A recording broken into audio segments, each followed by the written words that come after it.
Ngobrolnya di atas aja, mana itu yang enak ya?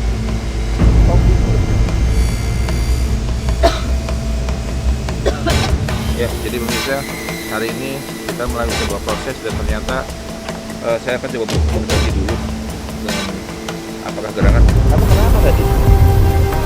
Coba dulu. Hati-hati main-main ke pinggir tadi di tengah aja.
Jatuh. Jatuh.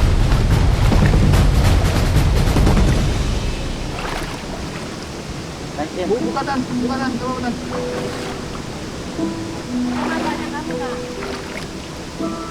Ki, tolong Ki.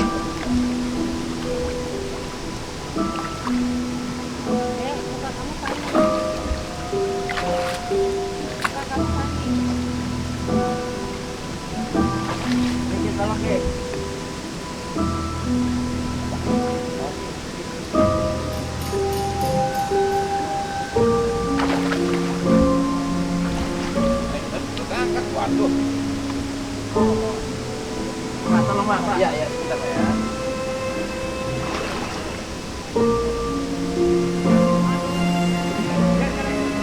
Dibantu. Yes, dibantu. Taruh di sini. Taruh di mana tuh?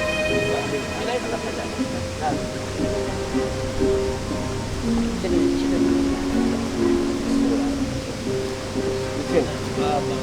Bawahnya apa? Ada yang gitu apa? Tolong.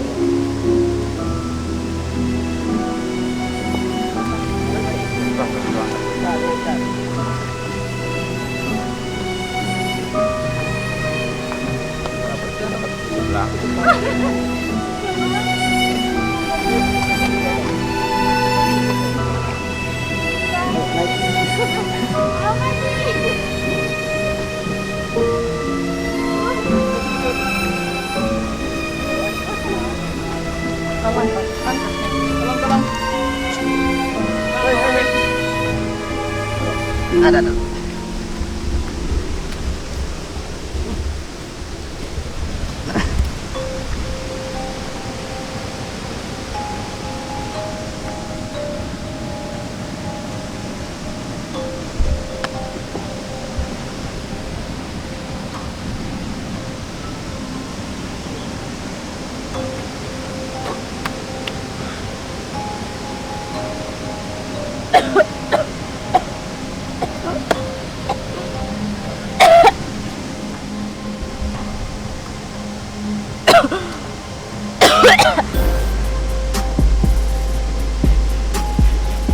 Ngobrolnya di atas aja, mana itu yang enak ya? Kopi. Ya, jadi pemirsa, hari ini kita melalui sebuah proses dan ternyata saya akan coba berkomunikasi dulu dengan apakah gerangan. Kamu kenapa tadi? Bisa bangun deh. Hati-hati main-main ke pinggir tadi di tengah aja.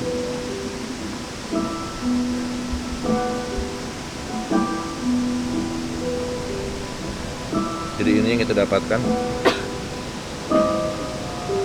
Kalau lihat dari ini sudah putus, jadi kemungkinan sudah tua. Kalau kita lihat dari jalur gambarnya ini sudah masuk masa Islam, tapi bentuknya masih bentuk kuno.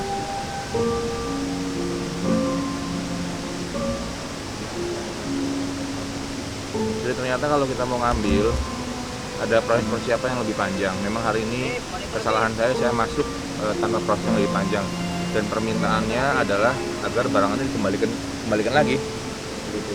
Iya, jadi karena dikembalikan, saya kembalikan lagi ke alam. Bismillahirrahmanirrahim.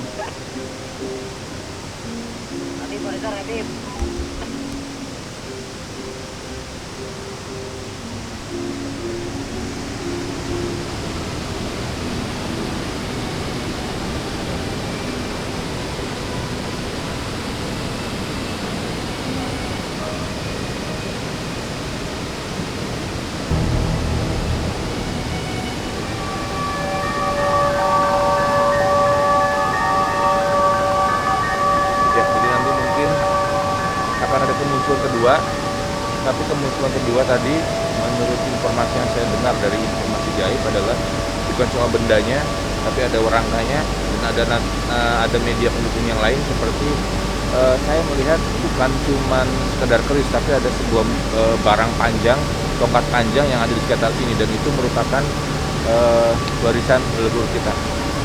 Mungkin kita akan mencari waktu, mencari cara selain hari ini, dan mungkin tentu seperti biasa saya akan tunggu di segmen selanjutnya harus apa gerangan. Tetapi yang jelas kalau saya lihat dari yang kejadian barusan adalah setelah kita ambil ternyata benda ini masih makan korban, masih meminta sesuatu. Oleh karena itu daripada nanti rekan kita, teman-teman kita ada yang kurang baik, lebih baik saya kembalikan ke alam, dan kita hari ini pulang mungkin masih dengan tangan hampa, tapi nanti kita akan mengatur strategi lagi. Kita akan membuat sebuah konsep ritual lagi, kita mempersiapkannya lebih matang agar sesuatu yang dikejar, sesuatu yang dipintakan dalam bisikan tersebut akan bisa kita raih, kita ambil. Itu aja. Yuk kita jalan lagi kembali. Tentang curug ini mungkin saya bisa cerita sedikit. Awalnya memang sudah lama dari dulu seperti ini ya. Awal-awalnya tidak curug itu sudah nyurug tinggi seperti ini gitu, karena mungkin karena bisikan alam gitu ya. Sehingga curug ini bisa menarik gitu. Sebenarnya dibuka udah lama, cuman buka tutup. Cuman yang sekarang berjalan agak sedikit lancar, sekitar 5 bulanan. Kalau kejadian dulu ya, tapi sekarang beberapa tahun ke sini alhamdulillah tidak ada. Kalau dulu memang sering yang main sebelum ada pengelola di sini. Sering gitu yang main-main di sana, disuruh ada yang anak-anak kelelep hingga meninggal sekitar ya lumayan banyak. Jadi kalau untuk mistis itu tidak ada, Ya udah, ganti. cuma memang yang sering makan korban itu dia loncat-loncat dari sana, renang, akhirnya kan si airnya begini. Nah, jadi dia nggak bisa balik ke sini. Nah, akhirnya timpa lama karena hujan banjir, akhirnya kadang-kadang ke bawah. Sebetulnya kelalaian di sana, makanya dalam 5 bulan ini karena pengunjung banyak ya.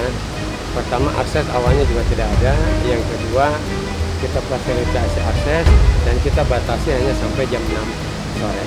Ini juga kita komunikasi dengan Katulampa, kalau dari sana ada air kiriman maka pengunjung diharap naik ke atas. Tuh.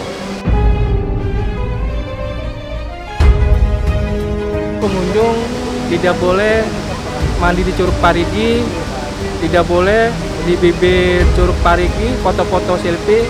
Jadi tidak tahu pengawasan dari pengurus pengelola gitu.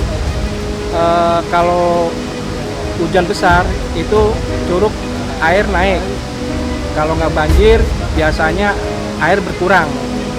Udah gitu di Curug Parigi ini juga limbahnya agak kotor juga, mungkin dari hulu Celengsi pembuangan limbahnya. Masuk ke sini etikanya harus tidak ngomong jorok, ngomong bahasa kasar atau pembuat asusila. Agak gatel begini nih, tadi kena pas ngangkat ini keres pinggiran nih, agak gatel tuh.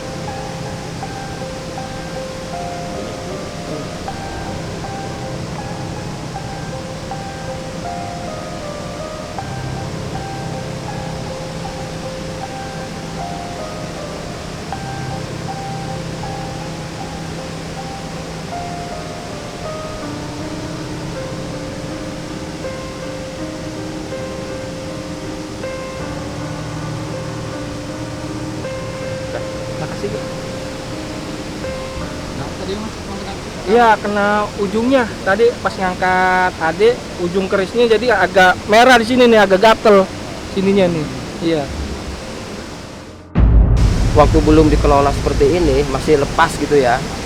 Ini banyak yang korban karena di atas curug itu kan licin berlumut. Sehingga dia main jatuh, mungkin kena benturan apa, cadas atau apa, sehingga banyak korban ya kurang lebih sekitar 40 orangan dulu ya, 10 tahun ke belakang. Tapi alhamdulillah 10 tahun ke sini alhamdulillah nggak ada gitu. Dan juga ini bukan cerita lagi, sekitar tahun 85-an saya di situ di tengah curug sana ada lubang sana dalam, Pak. Luas sekali, luas. Karena bukan cerita lagi, saya yang pernah masuk gitu.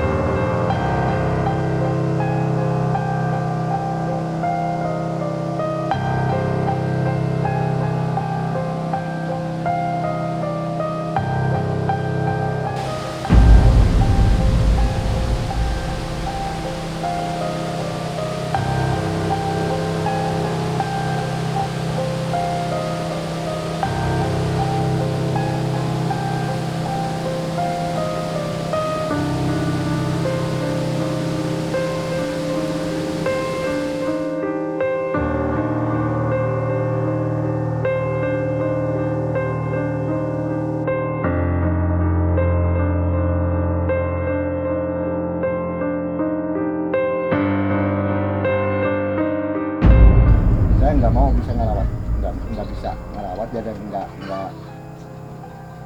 kayaknya saya terlalu ribet. Kalau diambil barangnya, ya yang namanya barang kan, barang pertengahan bisa aja cobaan lewat situ.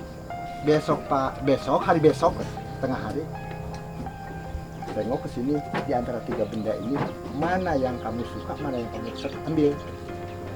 Nggak tahunya menyangkut berat dan kodrat kamu.